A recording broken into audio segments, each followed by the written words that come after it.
എടി നിങ്ങൾ ഈ പെണ്ണുങ്ങൾ എന്താടി ഇങ്ങനെ? എന്തുവാ ചേട്ടാ? നിങ്ങളെയൊക്കെ മനസ്സിലാക്കാൻ ഇത്ര പാട്. ഓരോ അവളുമാർക്കും ഓരോ സ്വഭാവം. അതാ ചേട്ടാ പറയുന്നത്, ഞങ്ങൾ ഈ സ്ത്രീകളെ ഈ പഴവർഗ്ഗങ്ങൾ പോലെ. എന്താ പഴവർഗ്ഗങ്ങൾ പോലെയോ? ആ ദാ ഇതുപോലെ കാണാനേ നല്ല ഭംഗിയും രുചിയും മധുരവും എല്ലാം കൊണ്ട് ഞങ്ങൾ പൊളിയല്ലേ. നീ എന്തുമില്ല ഈ പറയുന്നത്? എനിക്ക് മനസ്സിലാകുന്നില്ലല്ലോ.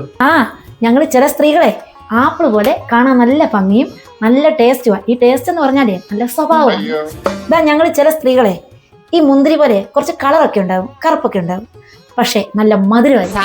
ഞങ്ങൾ ചില സ്ത്രീകളെ ഓറഞ്ച് പോലെ ആയിരിക്കും, കുറച്ച് പുളിയൊക്കെ കാണുമെങ്കിലേ നല്ല സുന്ദരികളായിരിക്കും. അതാണ് ചേട്ടാ പറയുന്നത് ഞങ്ങൾ സ്ത്രീകളെ പഴവർഗ്ഗങ്ങൾ പോലെയാണെന്ന്.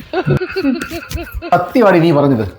ഇത്രയും രുചിയുള്ള പഴവർഗ്ഗങ്ങൾ, ആപ്പിളും ഓറഞ്ചും മുന്തിരിങ്ങയും, ഇതൊക്കെ ഓരോന്നും ഓരോരോ ദിവസങ്ങൾ കഴിക്കണമെന്ന് ആഗ്രഹം തോന്നുന്നതില് ആണുങ്ങളെ കുറ്റം പറഞ്ഞിട്ട് വല്ല കാര്യമുണ്ടോ? അല്ല ഉണ്ടോ?